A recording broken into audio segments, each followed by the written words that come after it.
ఈరోజు ఆంధ్రప్రదేశ్ రాష్ట్రంలో జరుగుతున్నటువంటి ఎన్నికల తీరు భారతదేశంలో ఇంత జుగుప్సాకరంగా, ఇంత దయనీయంగా, ఇంత ఘోరంగా ఎన్నికల వ్యవస్థని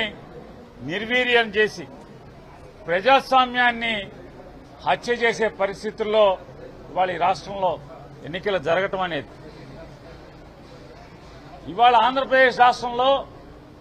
రాష్ట్ర ఎన్నికల కమిషన్ తీరు చూస్తుంటే ఇవాళ ప్రజాస్వామ్యాన్ని కాపాడాల్సినటువంటి ఎన్నికల కమిషన్, రాష్ట్ర ఎన్నికల కమిషన్ వారి కళ్ల ముందే ప్రజాస్వామ్యం కట్టడి చేయబడుతుంటే, ప్రజాస్వామ్యం కాళ్లు చేతులు కట్టబడుతుంటే, ప్రజాస్వామ్యం తల నరకబడుతుంటే ఇవాళ చేష్టలడిగి ఎన్నికల కమిషన్ చూసే పరిస్థితి, కళ్లు మూసుకుని నిద్ర నటించే పరిస్థితి. నిజంగా వెనకటికి సామెత ఉంది, నిద్రపోయేవాడినైతే లేపొచ్చు. ఈ రాష్ట్రంలో ఒక రాజకీయ పార్టీగా ఇవాళ జరుగుతున్నటువంటి ఎన్నికల తంతుని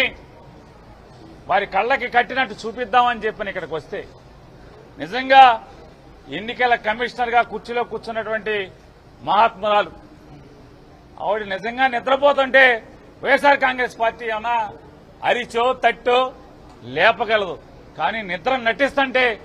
చేయగలిగేదే పరిస్థితి ఉంటుంది.